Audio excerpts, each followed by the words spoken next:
Vamos aí para mais uma etapa, né?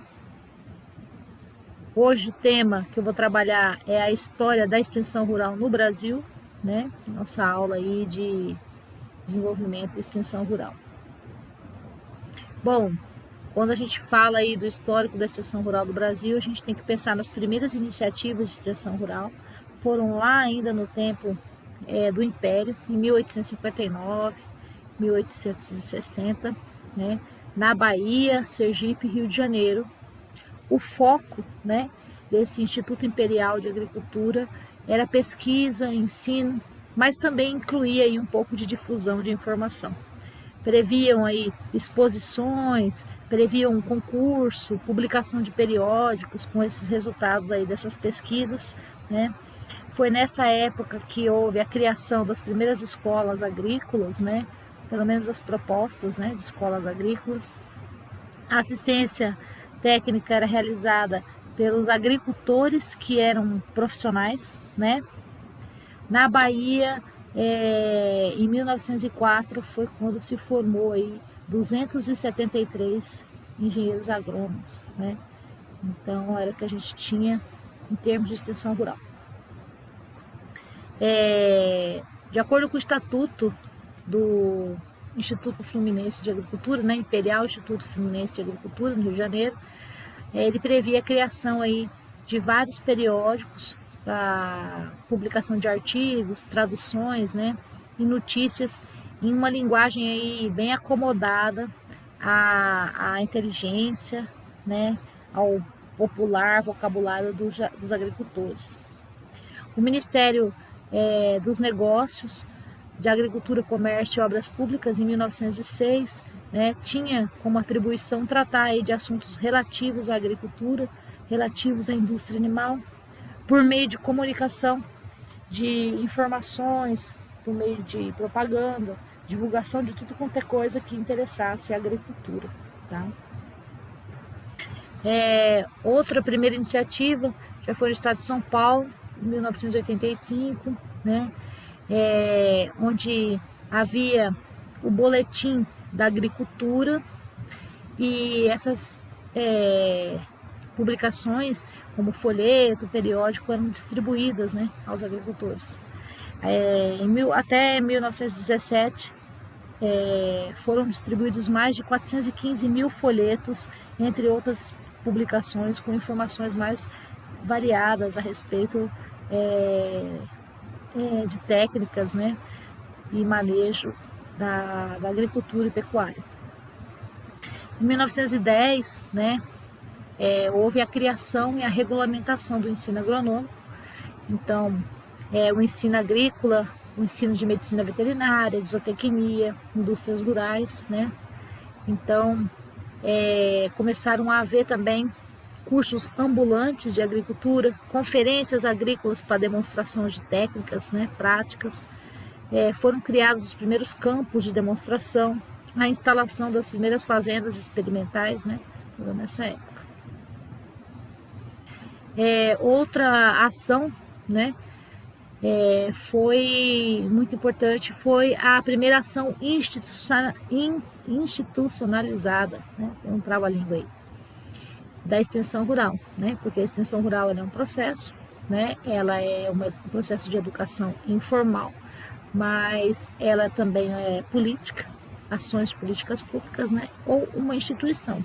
Então, a primeira ação de uma instituição voltada para a extensão rural já foi em 1929, através da Semana do Fazendeiro, lá na Escola Superior de Agricultura de Viçosa, né? E tiveram depois outras semanas também, e aí a partir da década aí de 40 começaram aí a fazer várias semanas voltadas, né, para a difusão de técnicas agropecuárias. Tá? Então, em 1940 foi também a criação de mais de 200 postos agropecuários, né, que funcionava, na verdade, como fazendas demonstrativas. Tá? E aí, nessa década aí de 1940, 1950, né, o Serviço de Informação SIA, do Ministério da Agricultura, desenvolveu um amplo programa de informação onde tinha a Rádio Rural, era uma emissora própria, né, desse serviço de informação do Ministério da Agricultura, né? Havia cinema, nessa época se produziu cerca de 350 filmes, né, relacionados à área agrícola, e a estratégia, né, era difusão direta de informação via meio de comunicação de massa. Quando a gente estudar lá os métodos em extensão rural, a gente vai ver que existem alguns métodos que são de comunicação de massa. Então, nessa época apostava-se muito nisso, através da rádio, né, e através de filmes produzidos aí, todos voltados para o meio rural. A origem do sistema de extensão rural no Brasil começou, na verdade, nos Estados Unidos, com a Cooperação Técnica Brasil, né? Era bem mais voltado na área de saúde, educação, agricultura. Na agricultura em si, eles buscavam transferir aquele modelo bem sucedido lá de extensão rural, né, baseado no contato pessoal. Então, era feito visitas em loco, e esse contato pessoal, no momento da visita, né, eles buscavam, através de um diálogo entre o agricultor e o técnico, transferir algum conhecimento. Então, a Associação Internacional Americana para o Desenvolvimento Social, né, foi a entidade filantrópica ligada à família Rockefeller aqui no Brasil, né, e acabou trazendo esse modelo, né, de atuação da extensão rural para o nosso país.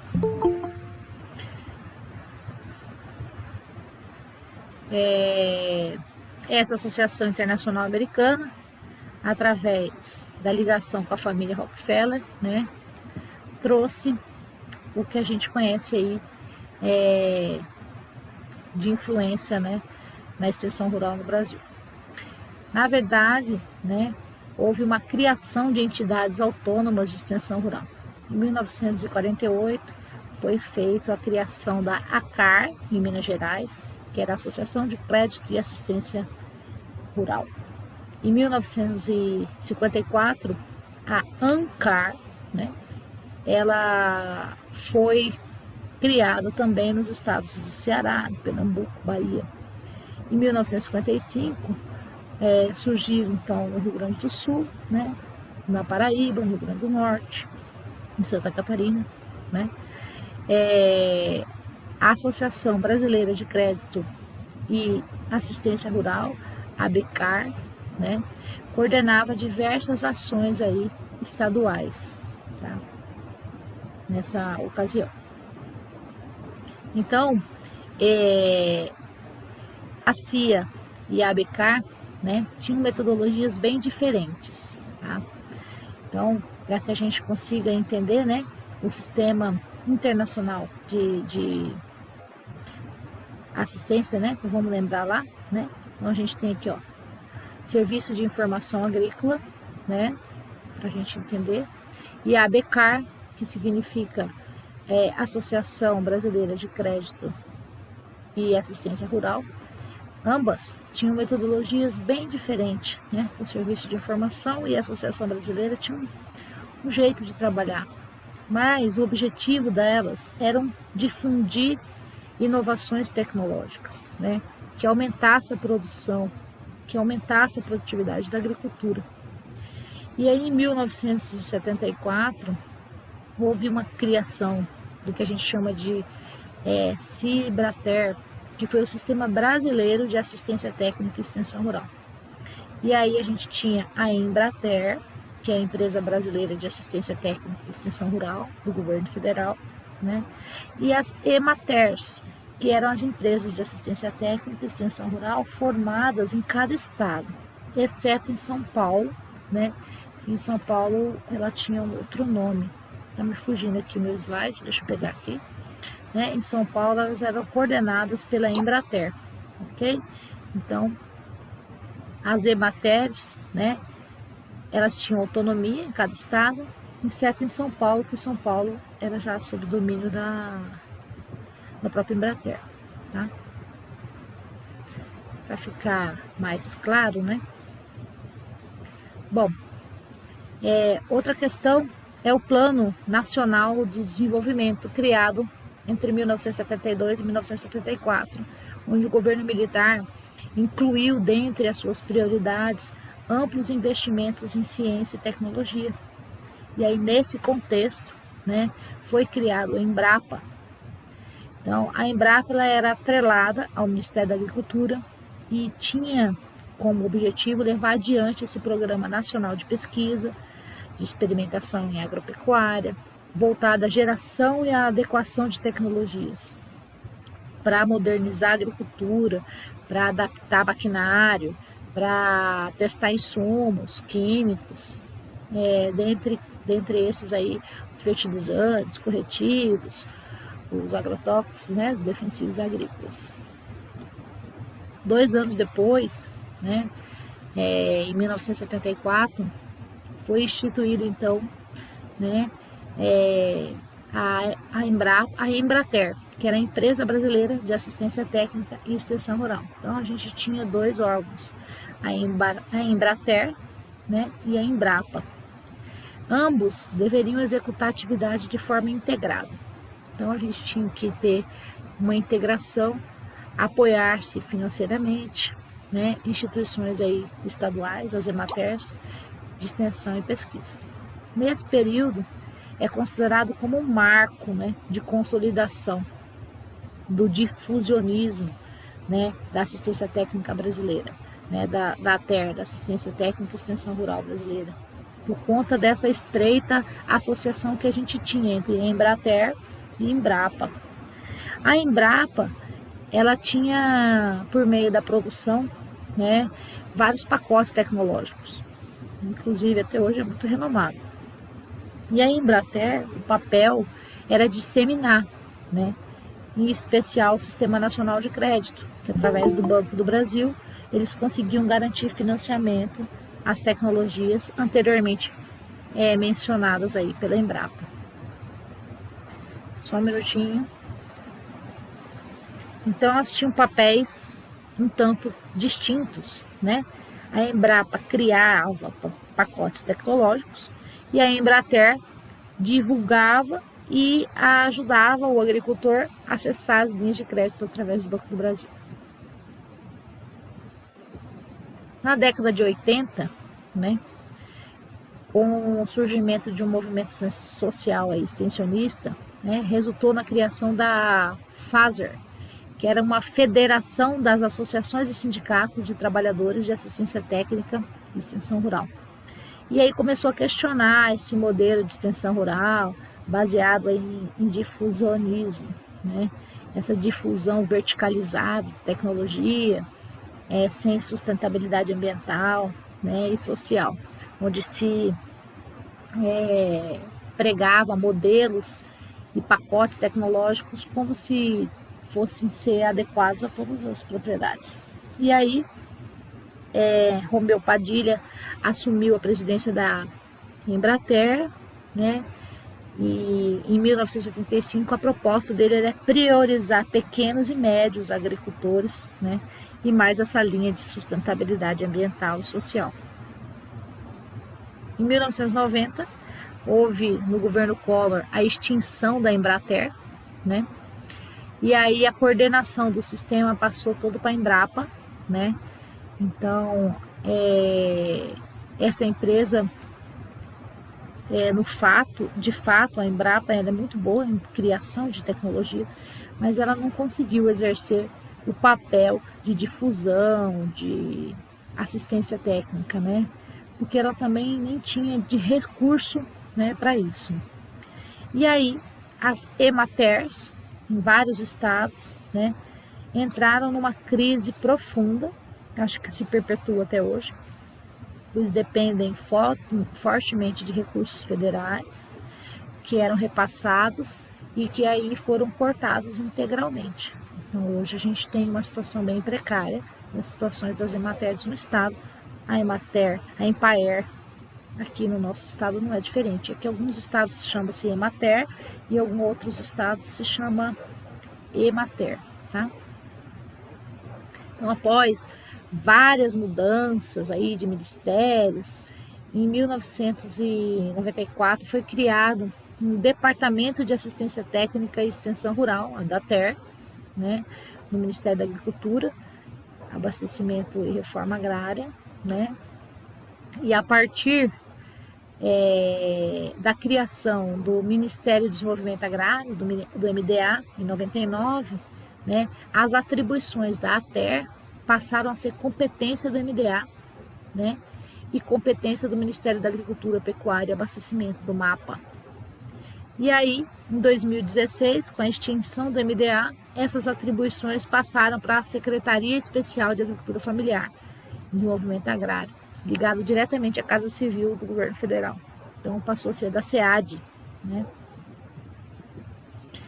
Uma pesquisa que foi realizada aí por meio da cooperação técnica do MDA e FAO, em 2002, constatou aí que no Brasil, né, tinha trabalhando como assistência técnica e extensão rural aproximadamente aí 27 instituições estaduais, entre EMATERs, IEMATERs, IMPAERs, né?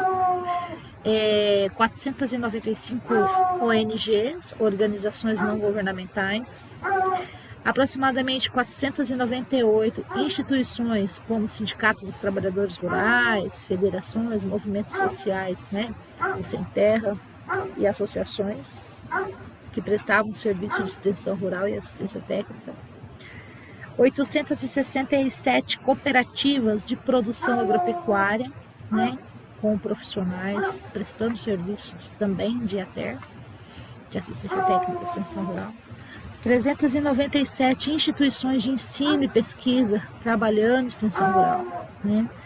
131 cooperativas de crédito financiando, né, e provendo acesso de linhas de crédito para o produtor e o agricultor familiar.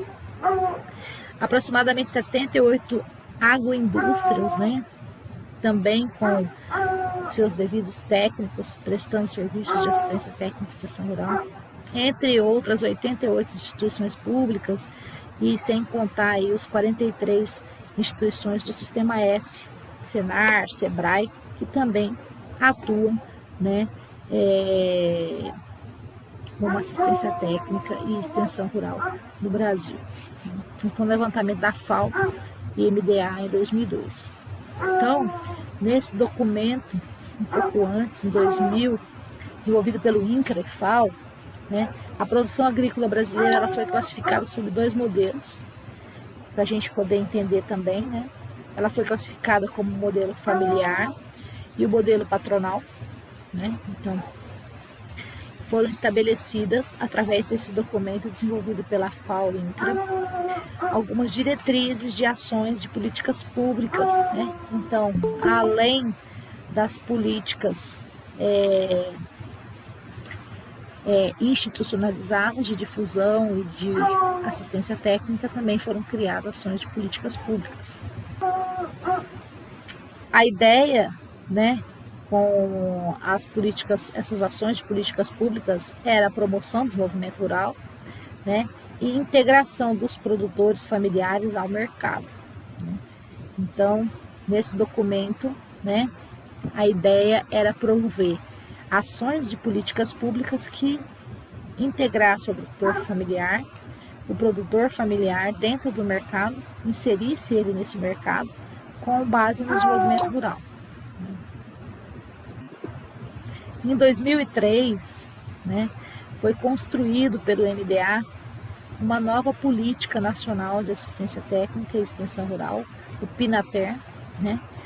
E após um processo aí de discussão envolvendo extensionista, envolvendo lideranças de organizações ligadas aos agricultores, como presidente de cooperativa, de associações, pessoas ligadas aos movimentos sociais, especialistas aí das universidades, né? A partir daí, foram criadas diretrizes do PINATER, foi elaborado aí o Programa Nacional de Assistência Técnica e Extensão Rural, que é o PRONATER, né? Então, a Política Nacional de Assistência Técnica e Extensão Rural, né? As ações passaram a ser não só institucionalizadas, como passaram a ser ações políticas, né? Inclusive através de um programa nacional que funcionava para o país inteiro, para dar assistência técnica e extensão rural às famílias de agricultores aí, né, do nosso país. Por meio aí de uma lei 2188 de 2010, foi criada oficialmente essa Política Nacional de Assistência Técnica e Extensão Rural para a Agricultura Familiar e Reforma Agrária, a tão conhecida como PNATER, e o Programa Nacional de Assistência Técnica e Extensão Rural também, né, o PRONATER. Aí, em 2012, foi realizada a primeira Conferência Nacional de Assistência Técnica e Extensão Rural, né, para discutir essas diretrizes e os objetivos em termos de políticas de assistência técnica e extensão rural. O histórico, né, da assistência técnica e extensão rural do nosso país é extremamente rico, né? Eu sei que é marcado por várias datas, né? E infelizmente alguns ministérios vão saindo, né? Então hoje, para a gente entender um pouco, né? Com a extinção do MDA, foi criado a SEAD, que é a Secretaria Especial de Agricultura Familiar e Reforma Agrária. Recentemente, agora no final de 2017, foi extinta a SEAD, né?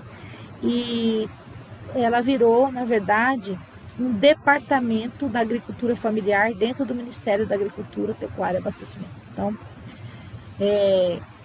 a assistência técnica e extensão rural passa por esses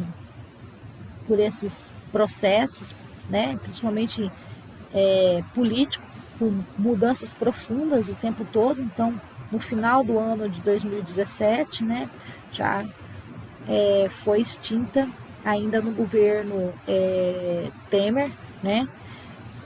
O MDA passou a não existir mais, a SEAD, perdão, passou a não existir mais, e todos os técnicos, todas as assistências técnicas, né, e extensão rural passaram a ser um departamento do MAPA, tá? Eu trouxe para a aula de hoje, né, um pouco também de alguns vídeos. Eu gosto do Glauco Ollinger, não sei se vocês perceberam, tem várias citações de alguns livros dele, que é um engenheiro agrônomo de uma empresa de assistência técnica e extensão rural do estado de Santa Catarina, né? Ele vai falar sobre vários aspectos históricos aí da extensão rural no país e vai focar um pouco no estado de Santa Catarina, que é a região dele, tá? Para a gente não se sentir assim, só falamos de Santa Catarina. Eu trago também um vídeo que vai falar da atuação da Empaer aqui no nosso estado, no Mato Grosso, né? Outro vídeo para a gente entender a importância que tinha o MDA, né? Agora todas essas ações que eram desenvolvidas, que a gente vai ver nesse vídeo, foram repassadas para esse departamento dentro do MAPA, tá?